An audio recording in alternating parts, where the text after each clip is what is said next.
Labdien, dārgie skatītāji! Ar jums atkal jau stand-up komedija ar Melno. Un šodien parunāsim par slīdēšanu pa slidotavu ar nūjiņu rokā, dzenājot mazo kaučuka bumbuli, jebšu par hokeju. Tieši par Latvijas hokeju.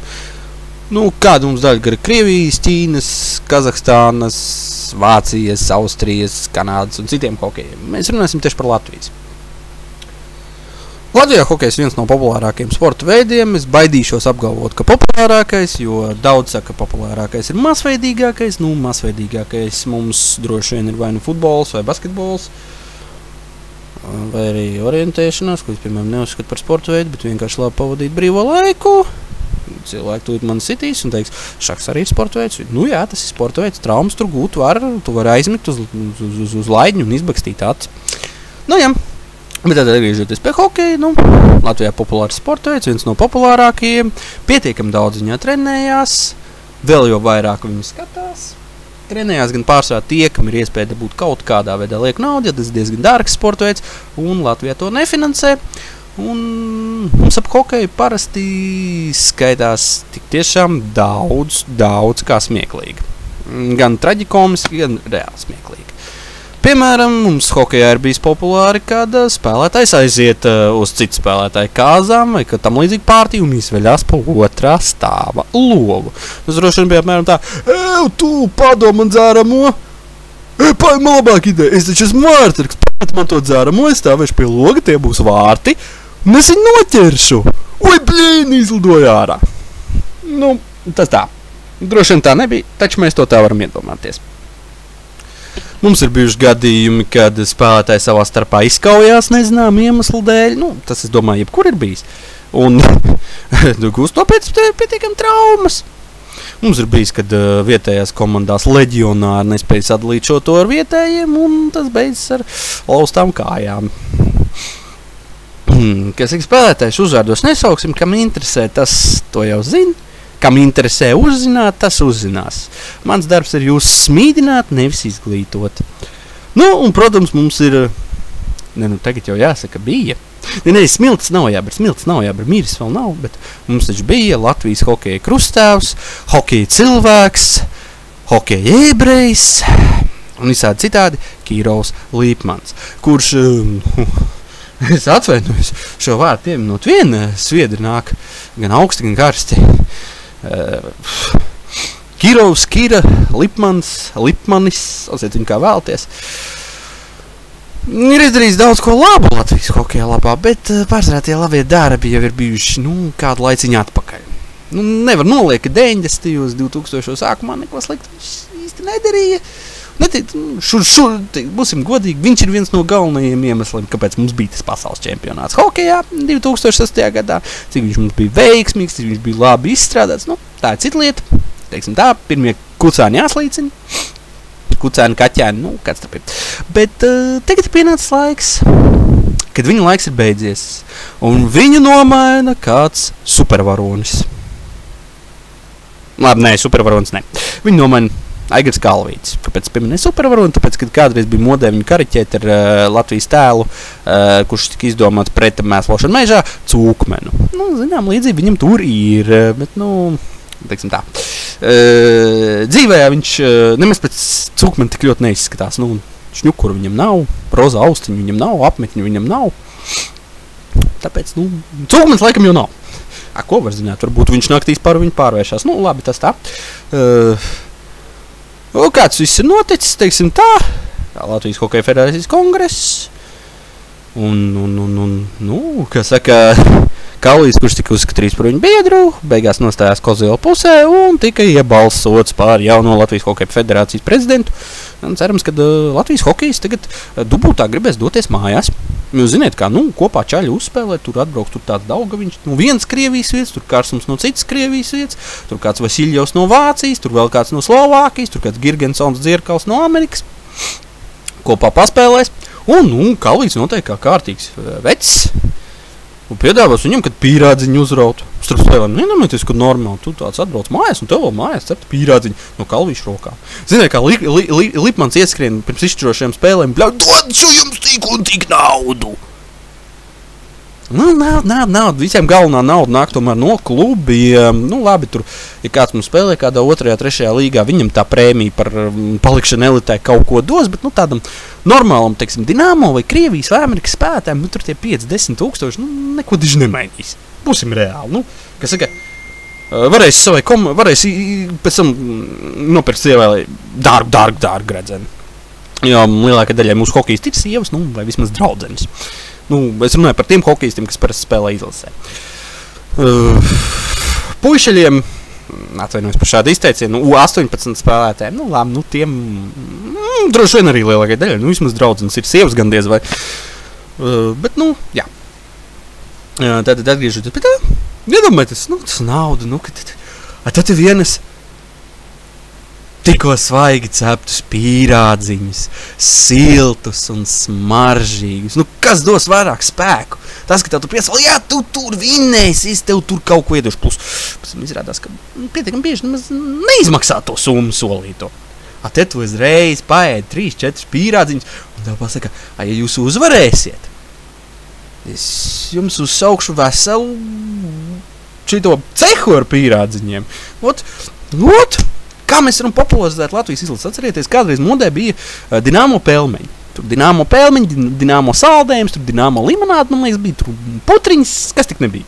Man liekas, par cīsim vai nebija. Tagad mēs varam Latvijas Hokeja federācijas pīrādziņi.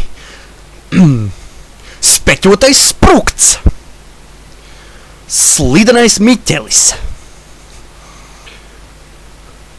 Caurumainais jučers. Nekas par ķučeru. Vienkārši viņu savā laikā iesauc par zāģi, par caurumu, jo viņam Dinamo galīgi nekā. Krītošais raitums. Apvēlies Beļavskis. Ar to gan nedomājot viņa resnumu, jo viņš galīgi nav resns, kad es viņu pēdējais redzēju kā Latvijas izlases treneri. Bet viņš ir... viņam patika vēl taisīt piruetes. Viņš apaļās, taisīt piruetu un apaļās. Pīrādziņus netaisīs. Jums, nu lūk, ēdiet šos pīrādziņus un jums būs kā Sorokina vai Beļauska pirueta mutē. Lūk. Vai vēl labāk, pīrādziņš Ņežavija pauze. Tev viņš ir jāuzņem, ieturot līdzvērtīgu pauzi, kā Ņežavijas izpildot bullīti. Nu, kamēr viņš vēl spēlē, jo šobrīd mēs labi zinām, viņš ir treneris. Nu, tā ir viena ideja. Nu, kāpēc es pieminēju Latvijas hokejs? Nu, saprotiet, runāt īri par Latvijas hokeju, nu, tad man ir jāatstāsta humors, kas jau ir bijis. Es vienkārši stāstīšu par Latvijas hokeju, nu, tur maz humora radīsies. Jo vairāk tur ir traģikomija. Mēs taču negribam par traģiskām lietām smieties. Nu, lūk.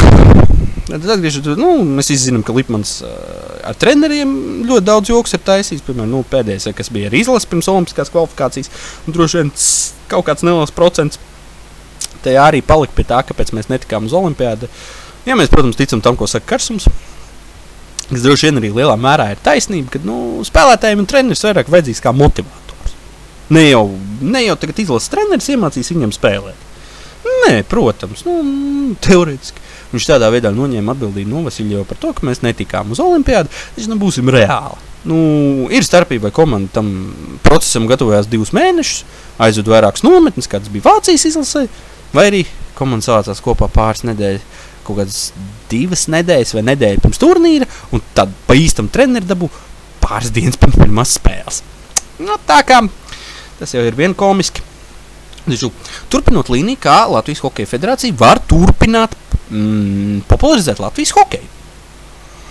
Jūs man jautāsiet, pagaidiet, viņi izdeva pīrādziņu līniju, kas būtu raksturīgi Kalvītim. Ko vēl Kalvīts dara? Kalvīts ir gāzes priekšnieks, Latvijas gāzes priekšnieks, un ar viņu saistās izteiciens 7 treknie gadi. Lūk, kas mums parasti spēlē ar 7. numuru? Šobrīd jau vairs īsti neviens tagad nesajauc. Jo, man tagad, diemžēl, ir liels problēmas ar atmiņu, kurš mums bija iemūžinās 37. vai 7. Tiem, kas nezina, paskatieties, lūdzu. Un uzrakstiet, lūdzu, komentārā, kurš bija iemūžinātais 37. vai 7. Man jau liekas, ka tomēr 7. Jo tas, manuprāt, bija Kārļas Krastiņa numurs, lai viņam vieglas smilts Latvijas izlasē, bet varbūt kļūdos. Jo klubā viņš bieži vien spēlēja tieši 37. numuru. Manuprāt, 37. numurs izlasē parasti ir Oskaram Bārtulim, bet nu labi. Oskars tik reti spēlē izlasē, kad grūti atcerēties. Un, kā saka, es šobrīd stāvu, un man nav laika paskatīties, kāds ir pareizais, pēc uzrakstiet komentāru, kurš numurs Latvijas izlasē ir iemūžināts, 7. vai 37. Kas zinu, varbūt pat tā bija. Un, jā, tad pēc 7. īsti izmantot nevarēs, Kalvīšs 7 traknos gads. Tāpēc ņemsim hokejam atbilstošāku ciparu. Mums tagad hokejā valdīs.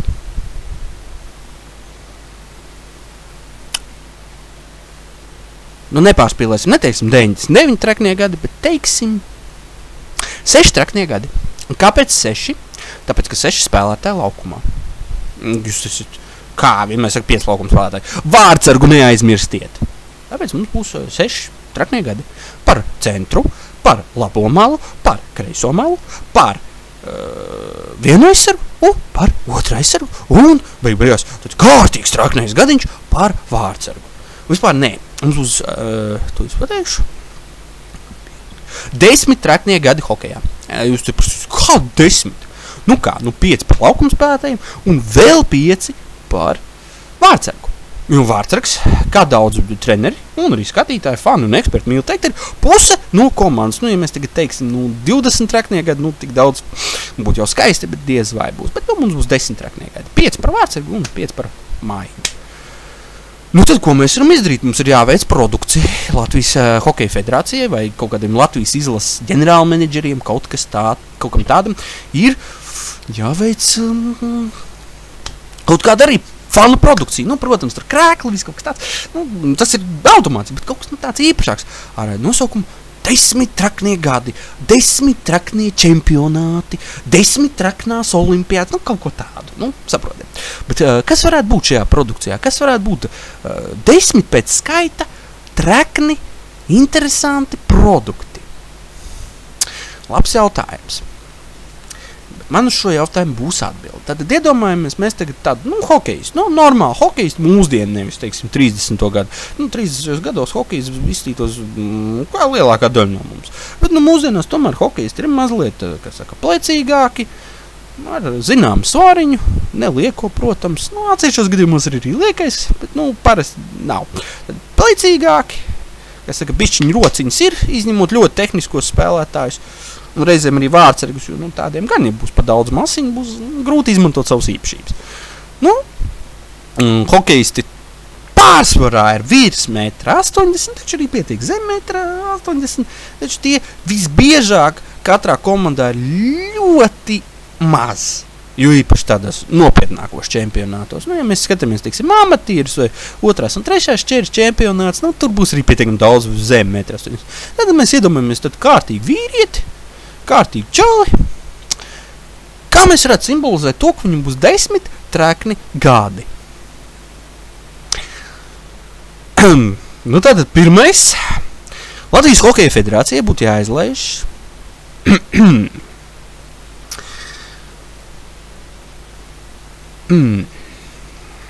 pilnīgi grūti pateikt.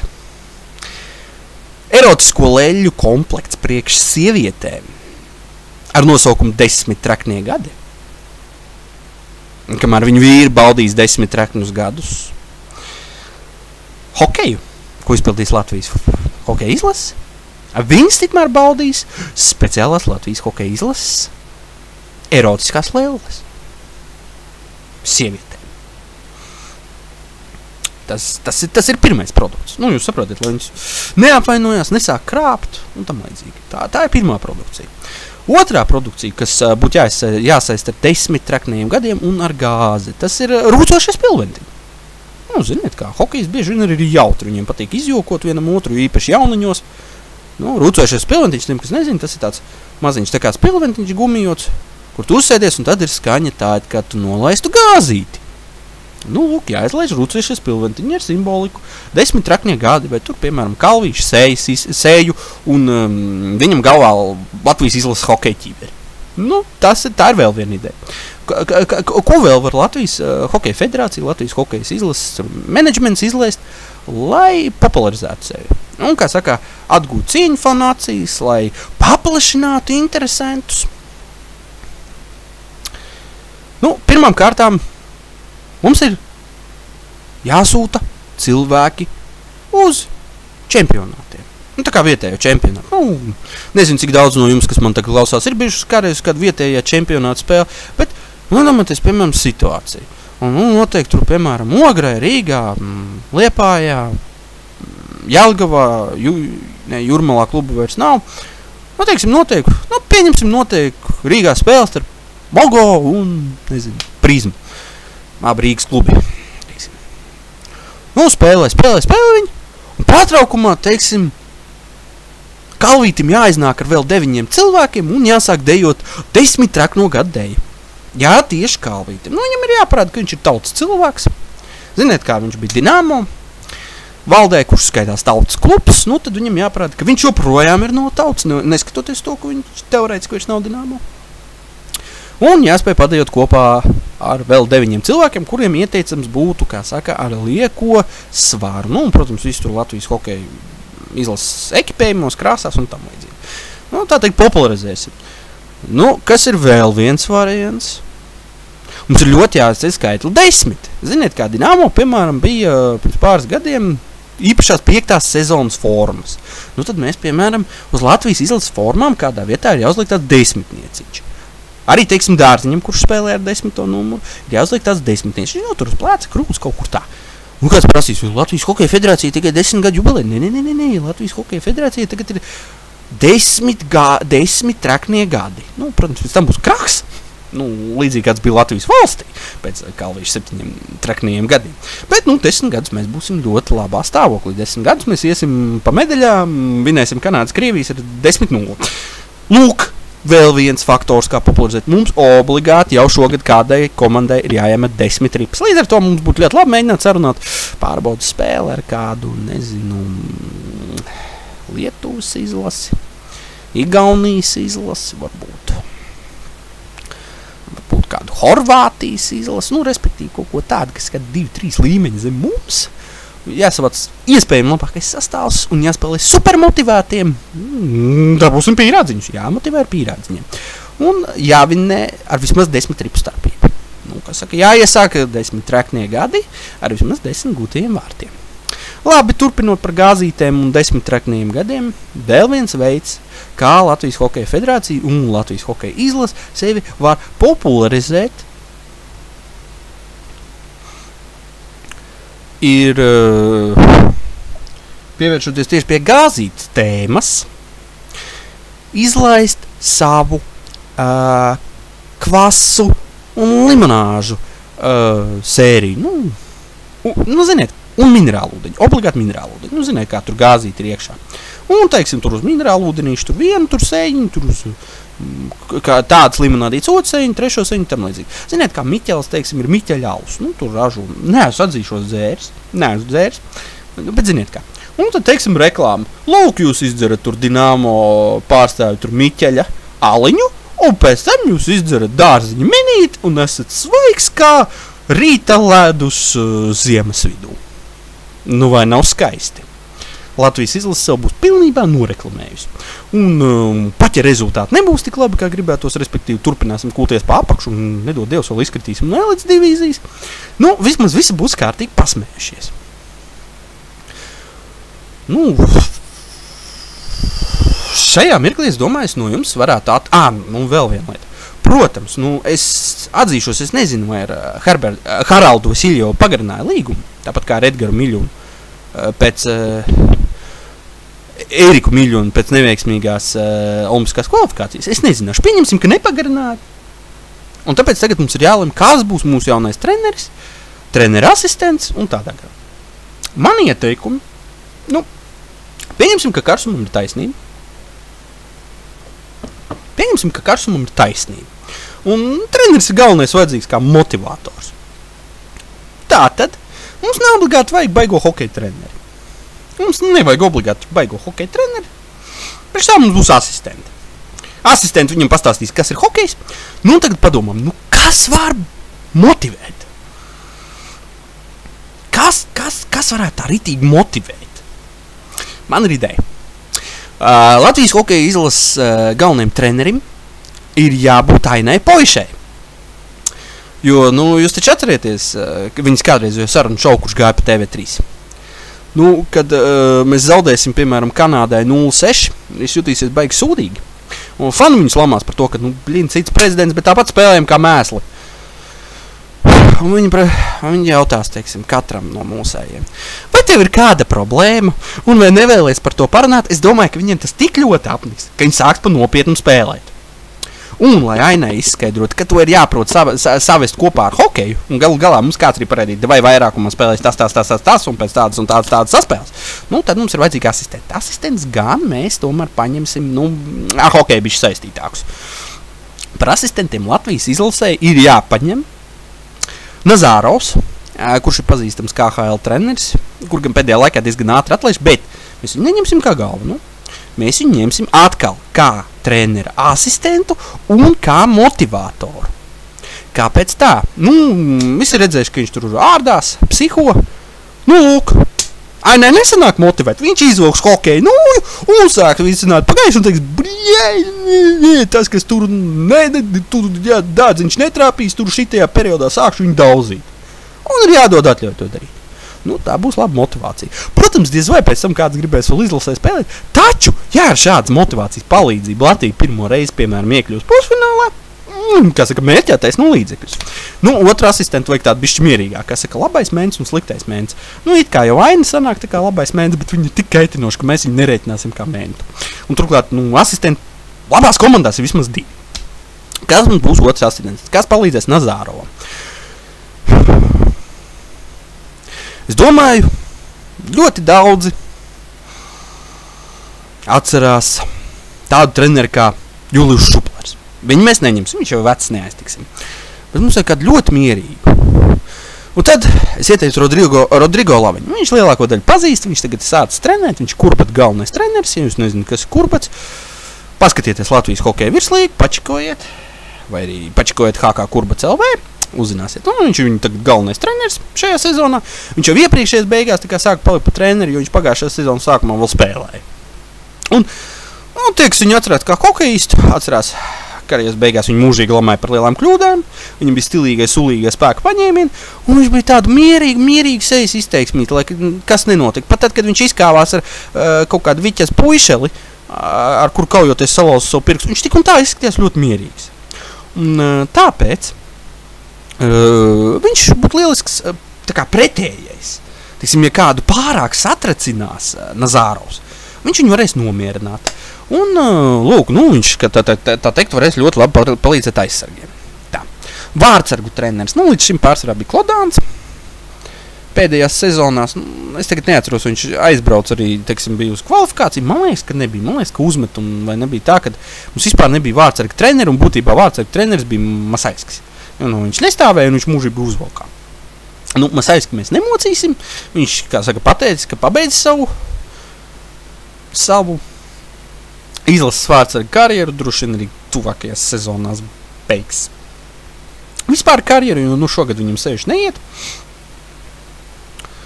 Novēlēsim, lai vienalga vai šogad, vai nākamgad, vai aiznākamgad, vai pēc 5 gadiem, kad viņš noslēgs karjeru, lai pēdējā sezona viņam tomēr ir izdevusies. Un, kā saka, var nobeigt ar patīkamām emocijām, nevis nobeigt kā caurums.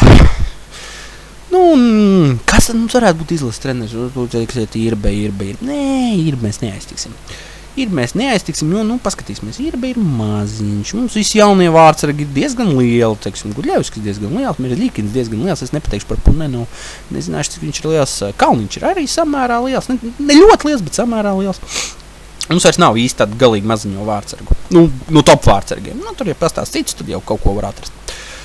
Nu, tad mums vajag tā kaut ko lielu kā vārtsargu galveno treneri. Un vārtsargu treneri mums atšķirībā no citām komandām būs veseli 2. Tad viens vārtsargu treneris mums paliks joprojām Juris Klodāns. Nu, tas man ieteikt, viņš kā vārtsargs pamācīs. Nu, es domāju, ka viņam tīri labi sanāk. Bet otrs, nu, mums būs Kristaps Porziņš. Nu, viņam tur būs no savas Ņujorkas tikai jāpieņem. Nu, kāpēc? Nu, kā? Viņš ir ļoti garš.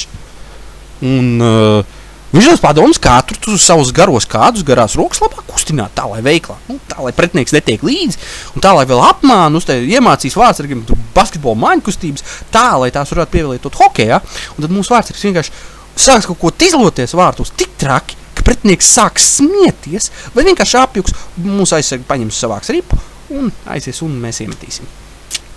Jā, tad tie ir mūsu sastāv treneri, tur ekipējuma menedžers, kas mums varētu būt ekipējuma menedžers? To es nepateikšu. Ekipējuma menedžeris, tas ir, mums ir jāpaņem kāds muitnieks. Kurš labāk zinās par ekipējumu, par muitu? Un mums būs speciāls vairākuma un mazākuma treneris. Precīzāk speciāls mazākuma treneris. Miniet 3 reizes, kas tas būs. Kāds ir galvenais mērķis? Mazākumā. Nosargāt savus vārtus neizkārtus. Uzbūvēt aizsardzības vaļņus, lai pretinieks, kurš spēlē vairākumā, nespēj tos ieņemt. Izveidot spēcīgu robežu. Uzbūvēt aizsardzības sienu. Mēs ņemsim par savu treneri speciāli mazākumam Donaldu Trumpu. Ziniet, kā noteikti Hillary vinnēs, viņam nebūs ko darīt, miljardieris naudas viņam dafigā. Mēs viņam piedāvāsim būt Latvijas izlases trenerim. Un šeit visur ar šādām personām arī aiziet PR. Kurš gan negribēs aiziet, ārzemnieks, painteresēties par hokeja izlasi, kuras viens no treneriem ir Donalds Trumps. Kas mums vēl par personām? Ģenerālmenedžeris. Šeit ir jāatrod to cilvēku, kas spēs to visu kopā savākt, kas spēs nodrošināt, lai ekipējuma menedžerim ir ekipējums, un vispār spēlētājiem ir ekipējums, un tur sazvanīt visus, tātad tam ir jābūt kādam, kas spēj visus dabūt rokā. Facebook izveidotājs Zuckerbergs. Nē, viņu mēs neaiztieksim. Viņš tāds interesants cilvēks, viņš tur mēģina plānot ceļot kosmosā. Tad, lai ceļo pa savu kosmosu, mēs paņemsim to čalīti, kas mūžīgi ir Telekom reklāmās. Kāpēc viņu? Viņš taču lielās, ka viņš vienmēr visu sasniedz. Tur mēs bijām domājuši, bet neticējām, ka izdosies. Viņš arī tā. Es biju domājis, ka man neizdosies pierunāt Ozoliņu vēl uzspēlēt izlasē. Bet man izdevās, un viņš spēlēja gluži kā 18 gadu vecumā. Lūk. Un uz šīs lieliskās nots, sapņojot par to, kad izpildot pilnīgi visus mūsu priekšnoteikumus, Latvijas hokeja izlases spējas iegūt medaļas turpmākajos čempionātos, es arī no jums atvados. Paldies, ka klausījāties un skatījāties. Uz redzi!